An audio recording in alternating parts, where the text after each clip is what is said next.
Now for renal failure, we're covering acute versus chronic. So for chronic kidney failure, also called chronic kidney disease, or just CKD, this is long-term chronic damage to the kidneys. We're talking over years and years of destruction, typically resulting in permanent damage.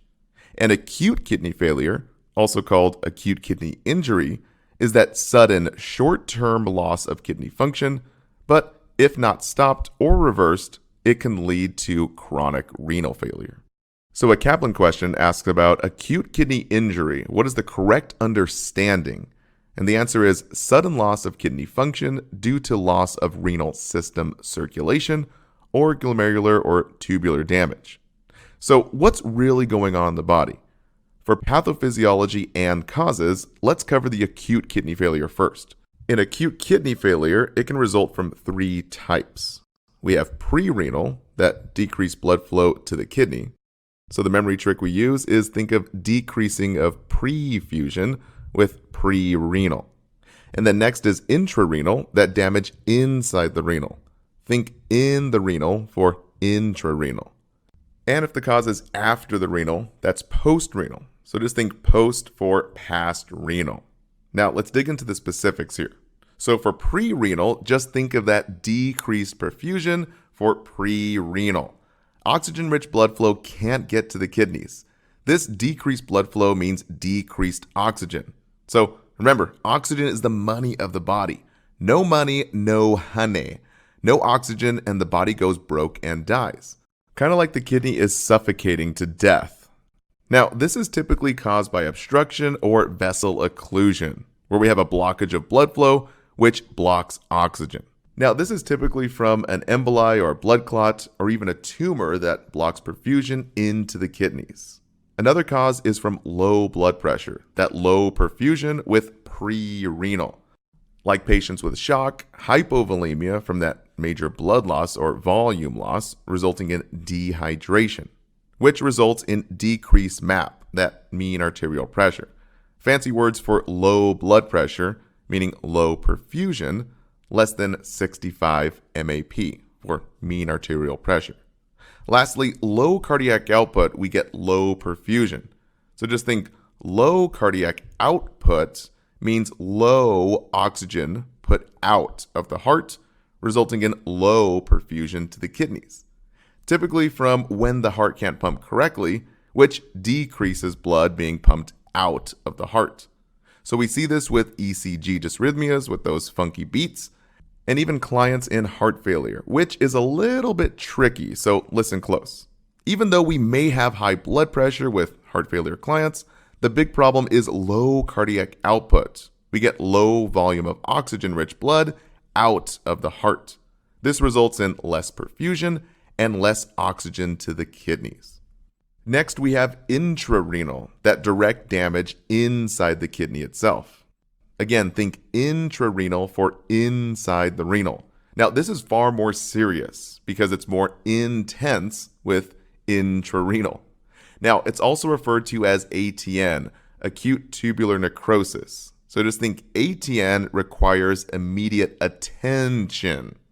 Now, typically it's caused from infections resulting from glomerular nephritis, or even autoimmune diseases like lupus, where the body attacks itself, resulting in nephrotic syndrome, which we cover both in a separate video. But really the most tested top two causes for exams, write these down, is CT contrast dye, like with a heart cath. So just remember, contrast kills the kidneys. And even antibiotics ending in mycin, like vancomycin and gentamicin. So just think it's a sin to give a mycin, since it's so damaging to the kidneys. Lastly, untreated infections and even long-term use of NSAIDs like naproxen, ibuprofen, and even ketorolac can cause damage to the kidneys. It's kind of like overloading two delicate washing machines with thick cement. We literally clog the kidneys here with these medications, and in result, the creatinine lab value shoots up sky high. So the key number to know is creatinine over 1.3 is bad kidney. And the memory trick we use, just think of the 3 C's. Creatinine is the most critical lab value, since it shows clogging of the kidneys. And last but not least, we have post-renal. Just think past the renals. There's a renal blockage after the kidneys, which basically blocks the outflow of urine, so urine can't get out of the kidney itself, causing a lot of pressure, pain, and strain on the renals. Like with clients with renal calculi, aka those kidney stones, or even a tumor, or even BPH, that benign prostatic hyperplasia. We see a big swollen prostate in our older men populations. So just think the memory trick, BPH, as a big prostate that holds back urine, and now we have an outflow problem. As far as assessment findings, these are pretty simple. So remember from our anatomy video, what are the 3 waste products that the kidneys filter? Well, remember we use our acronym HOOK, H-U-C, since the kidneys sort of kind of look like a pirate hook. H is for hydrogen ions, which are very acidic, U is for urea, and C is for creatinine. So the key numbers to know is creatinine over 1.3 is bad kidney, BUN over 20 is very bad, urine output 30 mLs per hour or less means the kidneys are in distress, and metabolic acidosis is pH below 7.35. This is typically due to the retention of all those hydrogen ions, which pushes the body into an acidotic state. Now, Kaplan had a question about this, asking what is the best indicator for good renal function? And the answer is 1,500 milliliters of urine in 24 hours. Remember here, urine output 30 mLs per hour or less means the kidneys are in distress. So 1,500 is very, very good in 24 hours. Now, this next part is not a big focus on the NCLEX, but it may show up on your nursing exams. The 4 phases of acute renal failure. So number 1 is the onset of injury, known as initiation, which is not typically tested. Step number 2 is the oliguric phase. Now, this one is key to know. So just think of the O's in oliguric as O for low urine output, less than 400 mLs in 24 hours. Remember, urine output 30 mLs per hour or less means the kidneys are in distress. So 400 mLs in 24 hours, wow, that is really, really low. And just think very sticky, thick urine, we get specific gravity that is high. So the memory trick we use is if urine is dry, then the specific gravity is high. Now the third phase is the diurese phase, also called the polyuric phase. So just think diurese, D for draining urine, a dramatically high urine output, like 3 to 6 liters per day. The kidneys are basically trying to flush out the problem. So very low liquidy urine with a specific gravity that is low. The last phase is the recovery phase. So just think R for really slow recovery, since it can take up to 1 year to fully recover. And the key numbers are returning to normal during this phase. Now, a HESI scenario asked, oliguric phase of acute renal failure, some key findings. And the answer is anorexia, nausea, vomiting, and, key term here, decreased urinary output.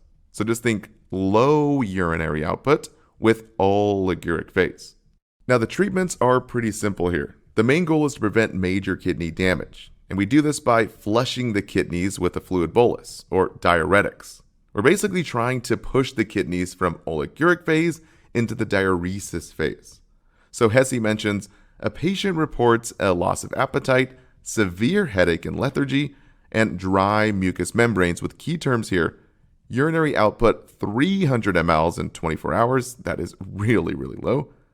Elevated blood urea nitrogen, that BUN, and serum creatinine. So the answer is to treat with furosemide. Now, if you didn't know, furosemide is a diuretic that pushes the kidneys into the diuresis phase. So just think furosemide ends in "ide", so the body is dried from diuresing all that fluid from the body and into the potty. Now, switching gears to chronic kidney disease. This is a gradual loss of kidney function going in stages, kind of like shirt sizes, going from extra small to extra, extra large problems.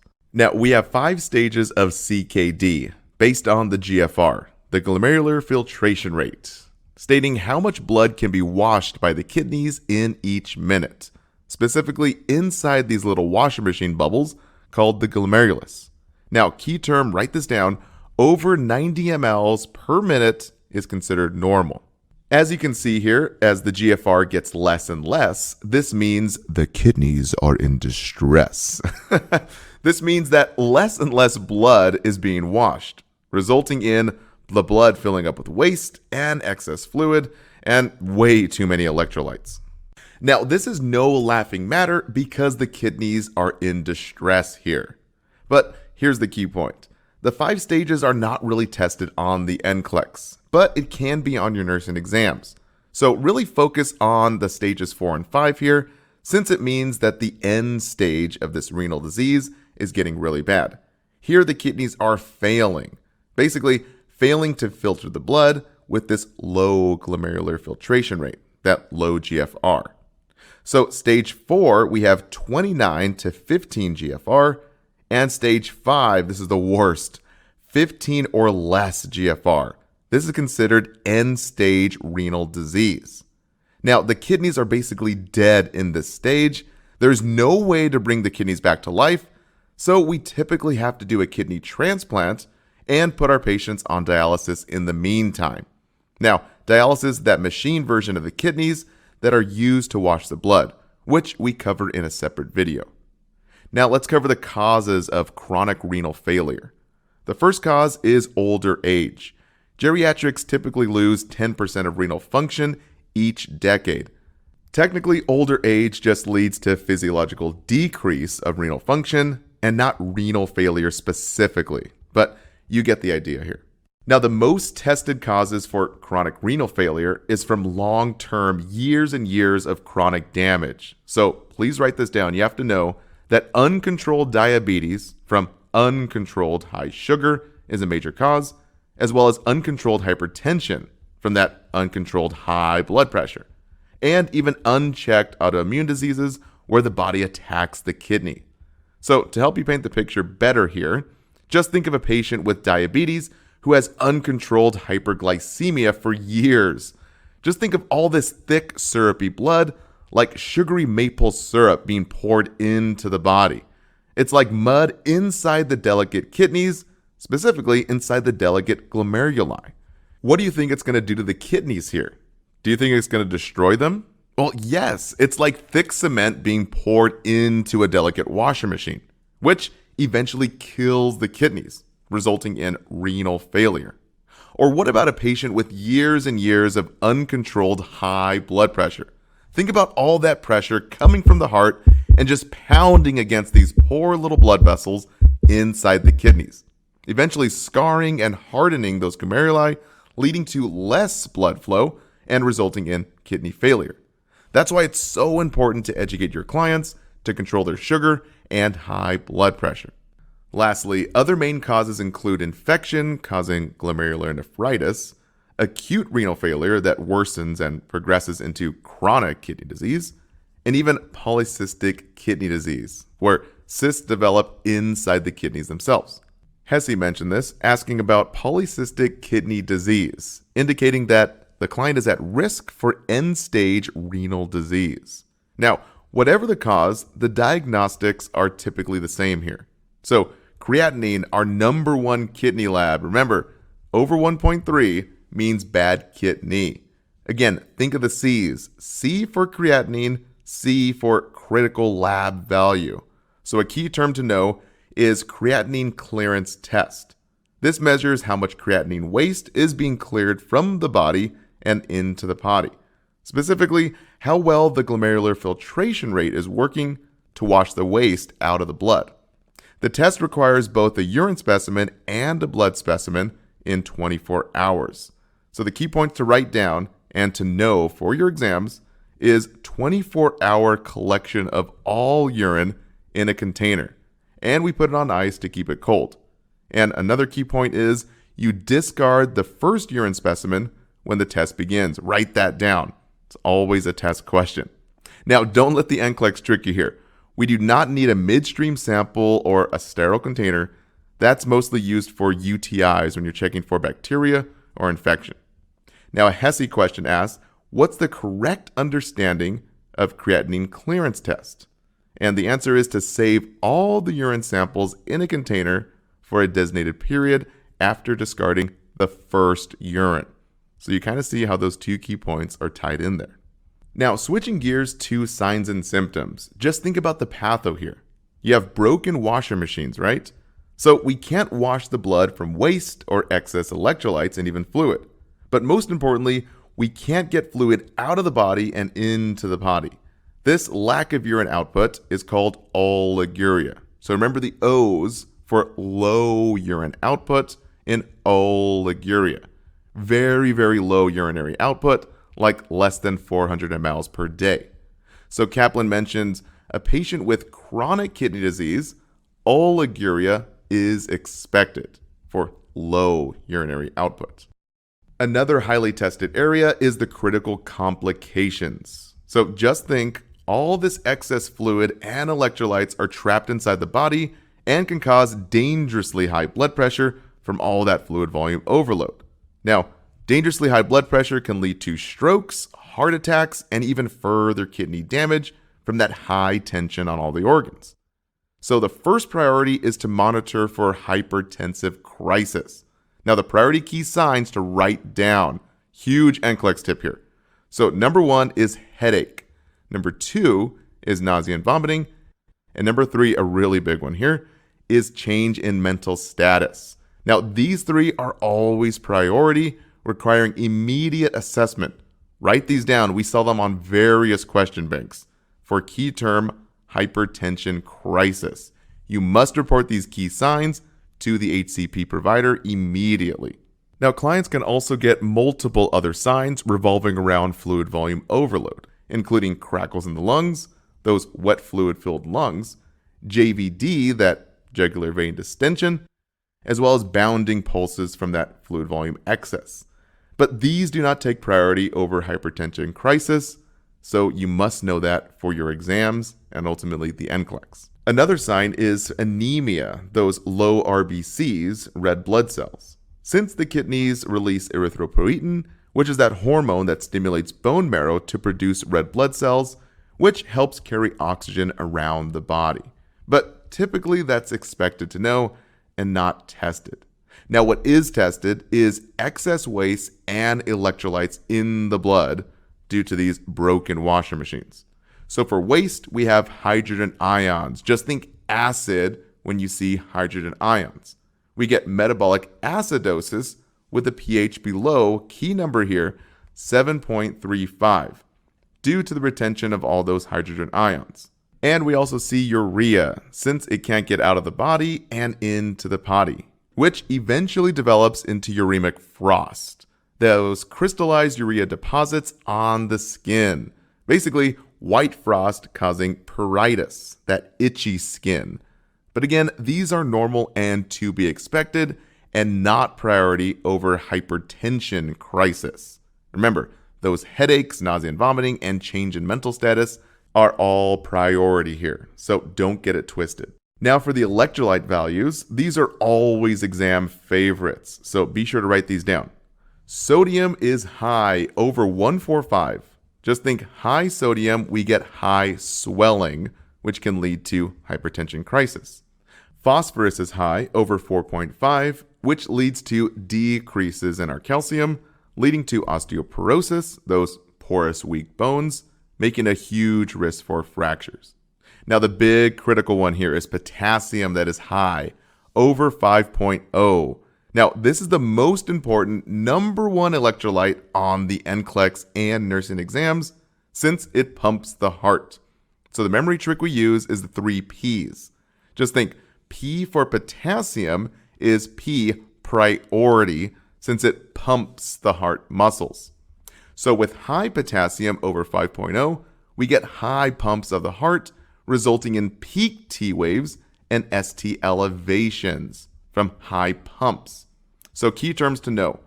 Peak T waves happens when potassium is 6 to 7 microequivalents per liter.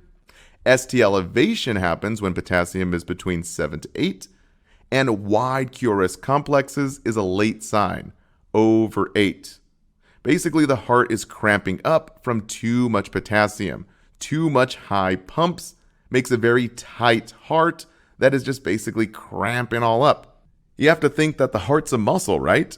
So, do you really think the heart can pump normal if this muscle is cramping? Well, no. So this leads to bradycardia, that low heart rate, since the heart is too tight and can't beat correctly, and which ultimately results in weakness, fatigue, and lethargy from less cardiac output, meaning less oxygen out of the heart into the body. And then finally leading to deadly ventricular dysrhythmias like VTach and VFib, that ventricular tachycardia and ventricular fibrillation. If not treated immediately, this will cause death by cardiac arrest, basically that stopped heart.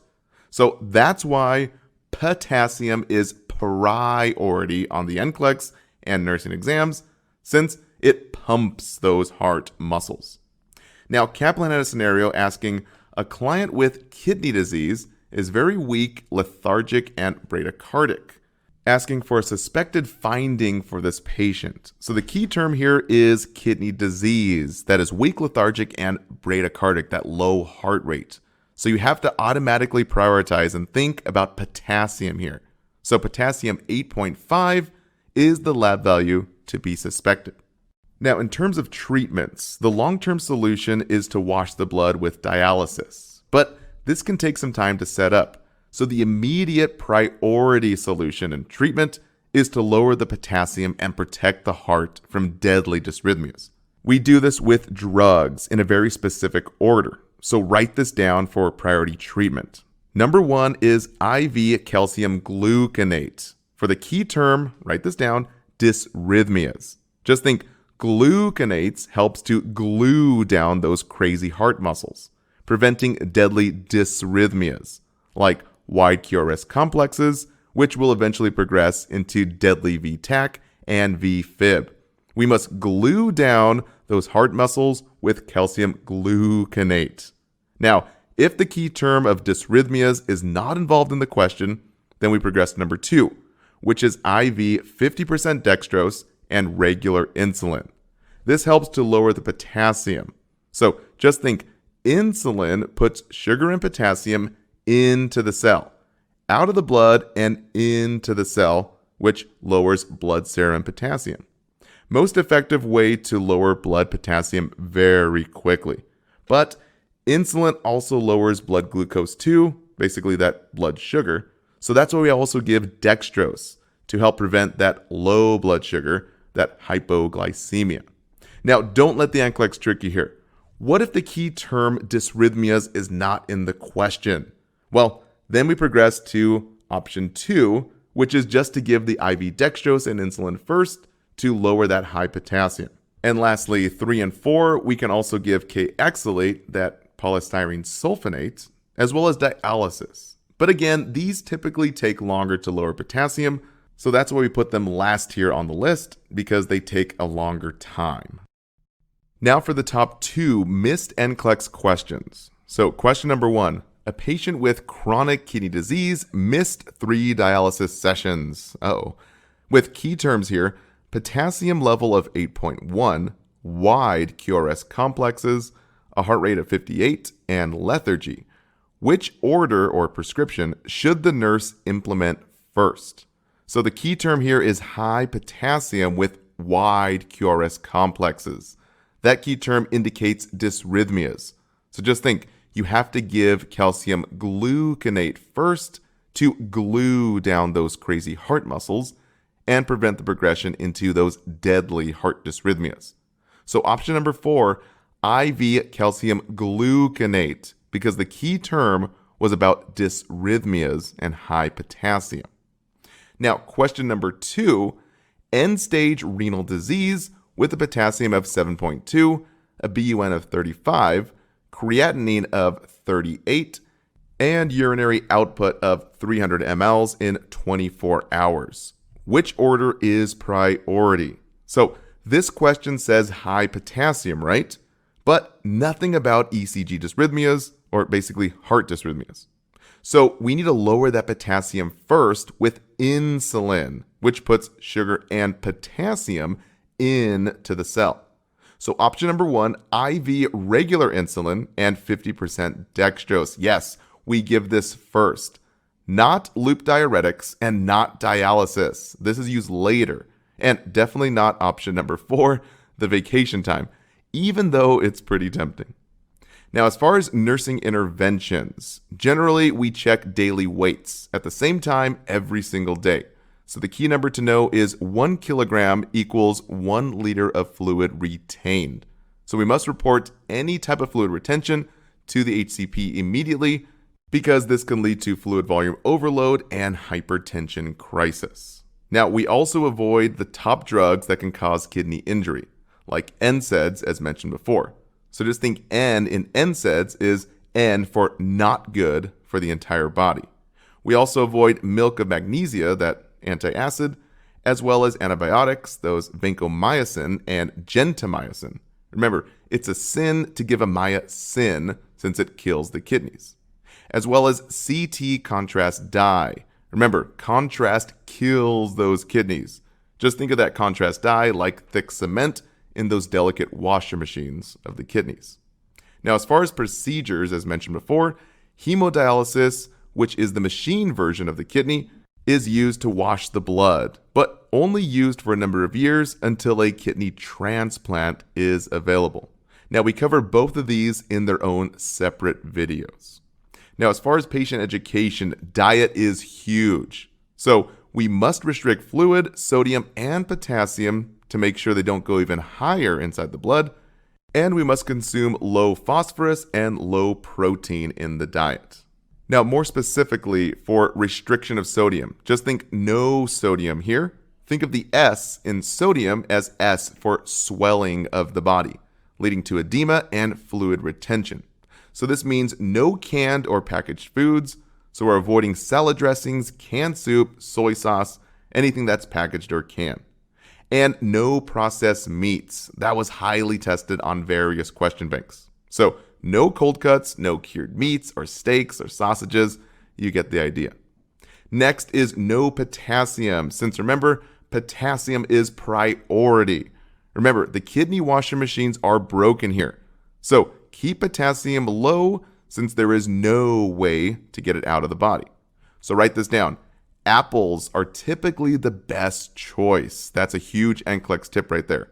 They have the lowest amount of potassium, and it was mentioned by 2 quiz banks.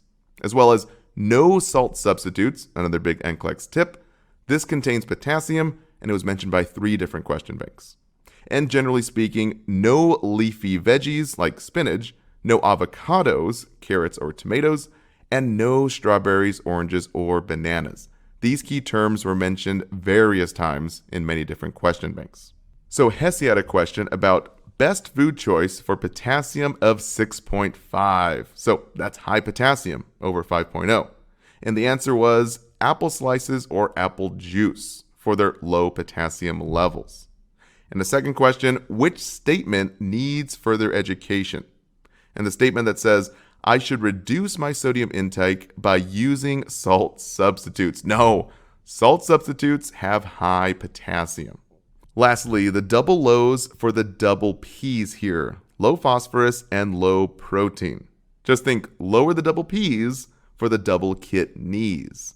So low phosphorus, we have key terms, no dairy. So avoid yogurt, puddings, or even milk. Huge NCLEX tip there. All these contain both potassium and high phosphorus levels. So write that down there. So the memory trick we use is avoid the yogurt if your kidneys are hurt. And for low protein, just think low protein preserves kidney function, since low protein means lower workload for the kidneys to filter. Now the key point is that all kidney conditions need low protein in the diet, except nephrotic syndrome, where we have nasty loss of protein. But we covered that in the nephrotic syndrome video. So overall, in general, less animal products is best for any kidney condition. So low chicken, eggs, turkey, steaks, and meats, you get the idea.